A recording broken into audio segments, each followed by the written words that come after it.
Assalamualaikum warahmatullahi wabarakatuh. Alhamdulillah. Alhamdulillahilladzi hadana lihadza wa ma kunna linahtadiya laula an hadanallah. Asyhadu an la ilaha illallah wa asyhadu anna Muhammadan abduhu wa rasuluh. Allahumma shalli wa sallim wa barik ala sayyidina wa habibina wa syafi'ina wa maulana Muhammadin wa ala alihi wa ashabihi ajma'in, amma ba'd. Para pemirsa yang dirahmati Allah, alhamdulillah kita berjumpa kembali dalam sesi program Lembaga Ta'lif wan Nasyr LTNNU Kota Depok. Kali ini kita akan membahas seputar dunia tasawuf. Namun sebelumnya, mari kita samakan frekuensi kita, pemahaman kita, persepsi kita tentang apa itu sejatinya tasawuf. Karena jika kita gagal memahami tentang makna dan esensi tasawuf, maka hampir nyaris kita juga tidak akan bisa memahami tasawuf atau mendapatkan pemahaman tentang tasawuf yang semestinya itu menjadi bagian penting dari hidup kita. Baiklah para pemirsa yang dirahmati Allah, sedikit meluruskan pemahaman bagi sebagian orang yang masih memandang tasawuf dengan pandangan sebelah mata atau dengan kacamata yang minor atau persepsi yang miring. Ada sebagian masyarakat di antara kita, bahkan teman-teman kita mungkin juga ada yang masih berpandangan bahwa tasawuf adalah dunia yang sangat atau sisi yang sangat tinggi dari kehidupan beragama. Ada juga yang mengatakan bahwa tasawuf adalah itu untuk segmen golongan tua dan seterusnya. Padahal kalau kita tinjau dari makna dan esensi tasawuf, sejatinya tasawuf adalah bagian yang tak terpisahkan dari pola atau dari konsep keagamaan kita. Di mana ketemu pemahaman itu? Nah, sekedar pengantar ingin kami sampaikan. Jika kita memandang agama sebagai sebuah dogma, ajaran, doktrin, yang kita yakini bahwa Islam adalah dinun syamil, agama yang sempurna, agama yang universal, wa dinun kamil, agama yang sempurna. Artinya kesempurnaan agama itu tentu melibatkan unsur yang juga sempurna. Nah, di antara kesempurnaan syariat Islam atau ajaran Islam adalah karena Islam memadukan setidaknya 3 pilar secara utuh, integral dan tidak boleh terpisahkan satu sama lain. Yang pertama adalah pilar tauhid, pilar akidah, pilar keimanan sebagai fondasi dasar beragama. Karena beragama tanpa landasan iman, dia tidak akan mungkin diterima oleh Allah. Dan kita tahu bahwa ibadah apapun yang dilakukan tanpa landasan iman tentu tidak akan bisa diterima oleh Allah. Kita paham iman sebagai sebuah fondasi. Nah, semakin kuat fondasi kita beragama, maka kita akan bisa menggotong atau menjunjung beban keberagamaan kita. Maka ada yang kemudian kita kenal dengan syariat. Itulah ada sholat, itulah ada puasa, ada haji, ada zakat, dan ibadah-ibadah lain. Itulah syariat. Syariat yang dibangun di atas fondasi keimanan. Dengan pemahaman sederhana, semakin kuat iman seseorang, maka akan semakin kuat pula orang itu melaksanakan beban ibadah di atasnya. Artinya ibadah apapun sepanjang punya iman, dia akan sanggup dilaksanakan karena fondasinya kuat. Pemirsa yang dirahmati Allah, itu 2 pilar yang saling terkait. Iman sebagai fondasi dan syariat sebagai sebuah bangunan yang harus dimanifestasikan berdasarkan landasan keimanan. Baru pilar yang ketiga, yang ini oleh sebagian orang dianggap tidak penting. dianggap bukan bagian yang inherent, menyatu di dalam syariat atau agama Islam. Itulah pilar yang kita kenal dengan fondasi akhlak. Kenapa? Karena dengan iman saja tidak cukup. Iman perlu dibuktikan dengan sebuah syariat. Manifestasi dari keimanan adalah menjalankan syariat. Dan iman serta syariat saja bagi muslim tidak cukup. Karena ada pilar ketiga yang juga sangat penting dan nggak boleh diabaikan oleh kita. Itulah pilar akhlak. Sebagai contoh bahwa orang mungkin kita sudah beriman. Atau kita mungkin juga sudah beribadah, sholat. Katakanlah praktisnya kita sudah beribadah. Entah sholat, entah zakat, entah puasa. Tetapi kemudian katakanlah kita mengabaikan unsur yang ketiga, mengabaikan akhlak. Akhlak dalam arti etika, kalau dalam bahasa keren atau modern adalah moralitas, gitu ya. Jadi akhlak, adab, etika, moralitas itu satu rumpun bahasa untuk menggambarkan tentang pilar akhlak di dalam syariat Islam. Maka kita paham bahwa akhlak itu bagian penting dari syariat yang nggak boleh ditinggalkan. Lah, dimensi akhlak ini, kajian dan sentuhannya masuk pada ranah wilayah tasawuf. Maka ulama mengatakan at-tasawuf kulluhu al-akhlaq. Dimensi tasawuf itu semuanya secara umum adalah akhlak. Arti kajiannya tentang akhlak. Maka naif ketika orang merasa beriman, orang sudah melaksanakan ibadah dengan baik tapi mengabaikan akhlak.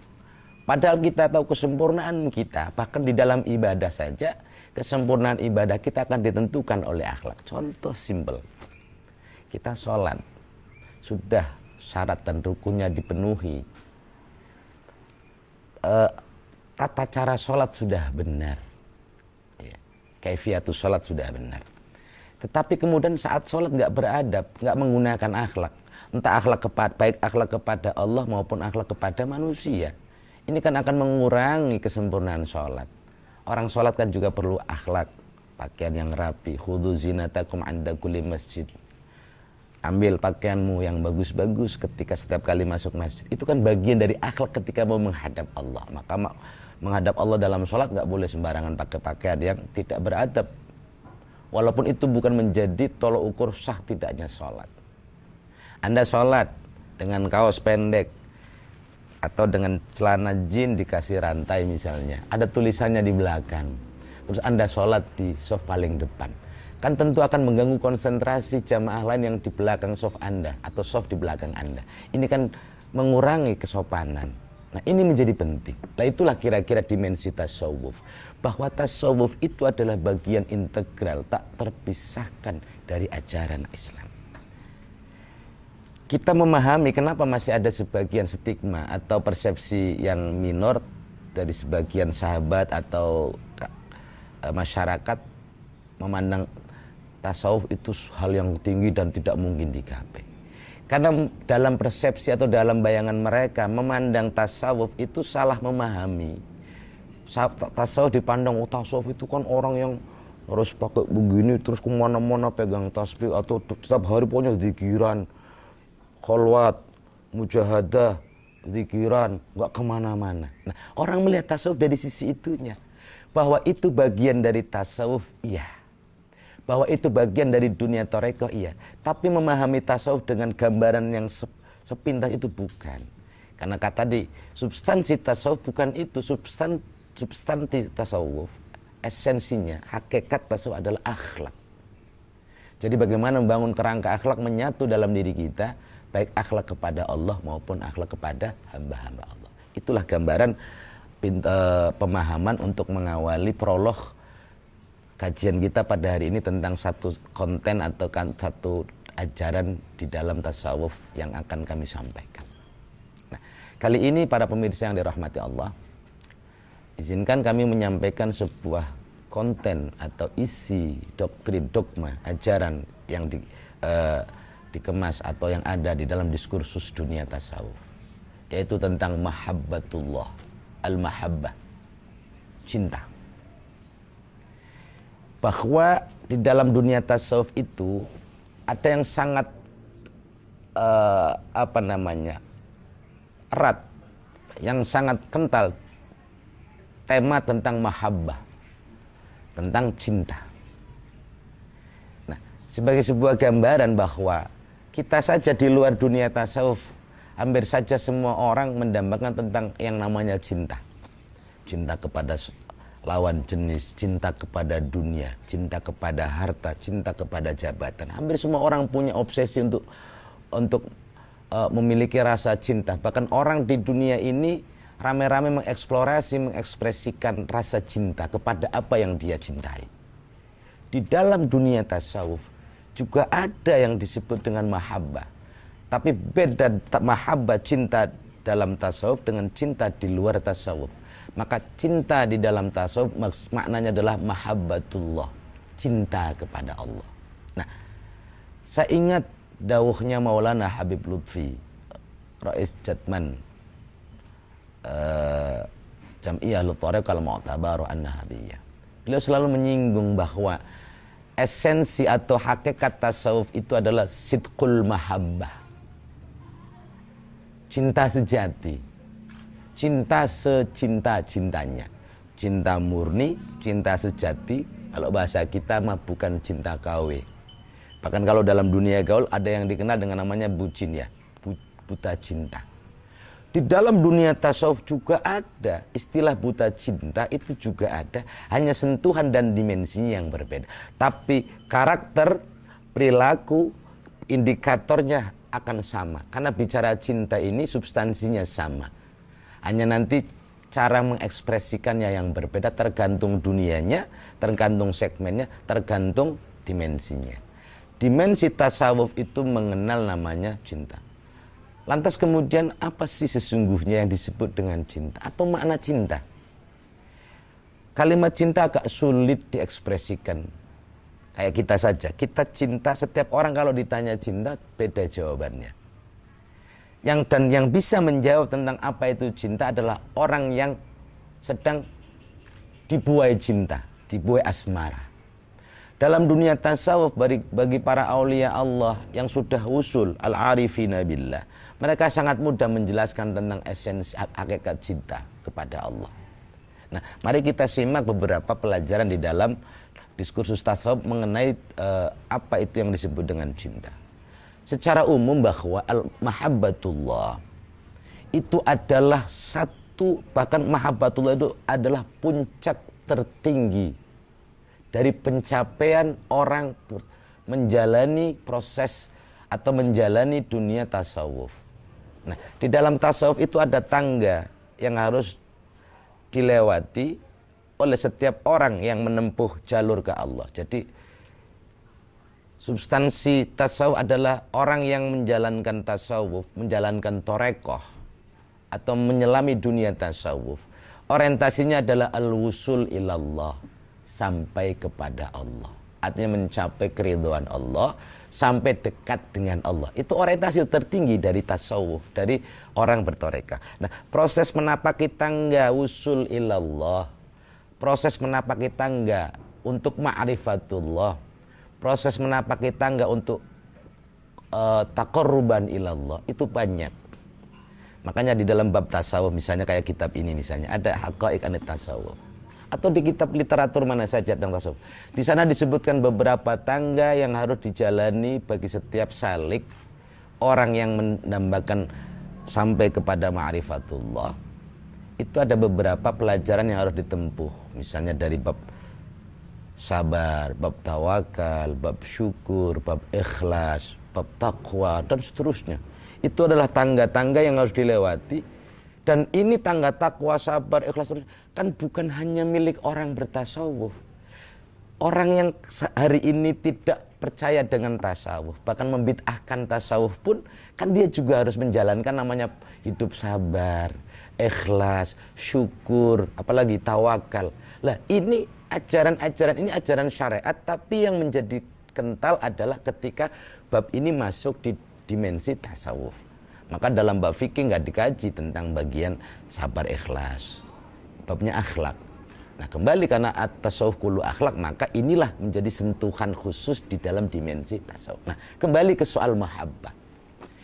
Mahabbah itu pencapaian tertinggi dari seluruh proses orang menyelami dunia tasawuf. Bahkan dalam format khusus, format khusus inilah yang disebut dengan torekoh. Orang bisa bertasawuf tanpa bertorekoh. Artinya masuk torekoh sufiyah. Sepanjang dia menjalankan esensi atau inti pelajaran tasawuf, bersabar, selalu syukur, dia sebetulnya sudah bertasawuf dan sudah bertorekoh. Tapi kemudian dalam dunia tasawuf yang kita kenal ada lembaga tasawuf yang secara formal itu menghimpun kumpulan orang-orang yang cinta dengan dunia tasawuf, cinta menjalani suluk-suluk tasawuf, itulah yang disebut dengan torekoh. Jadi format khusus sebagai lembaga yang menaungi orang-orang bertasawuf, itulah torekoh. Nah di Indonesia itu menurut data dari Jatman Jam'iyatul Thariqah Al-Mu'tabarah itu ada 46 torekoh sufi yang mu'tabarah, yang recommended menurut versi Nahdlatul Ulama. Kembali, mahabbatullah, cinta kepada Allah itu adalah puncak tertinggi pencapaian dari seluruh rangkaian proses orang menjalani, melakoni tasawuf, melakoni akhlak. Siapapun yang menjalani akhlak step by step dari satu tangga ke tangga berikutnya secara berurutan maupun random, ujungnya akan mendapatkan kenikmatan yang namanya mahabbatullah. Sekarang sebagai perbandingan, hari ini kita mengklaim, oh saya nggak tasawuf, tapi saya cinta ke Allah kok. Oke. Cinta itu memang sulit diungkapkan. Bahkan orang bisa mengklaim saya cinta dan seterusnya. Tapi ingat bahwa yang namanya cinta itu perlu pembuktian. Nah, kenapa di tasawuf dikatakan sidqul mahabbah? Cinta itu harus cinta yang sejati. Maksudnya jika cintamu sejati kepada Allah, buktikan dalam perilaku zahir dan batinmu bahwa engkau cinta kepada Allah. Bukan hanya klaim semata aku cinta tapi nonsen, tak ada bukti apa-apa. Nah, seluruh pelajaran tasawuf ini adalah bagian dari cara membuktikan cinta kepada Allah. Maka cintanya akan tercapai jika pembuktian ini dilalui. Sebesar apa sih kita ikhlas kepada Allah? Sebesar apa sih kita, serajin apa kita, pintar apa kita bersyukur kepada Allah? Apa hanya syukur-syukuran atau ikhlas-ikhlasan?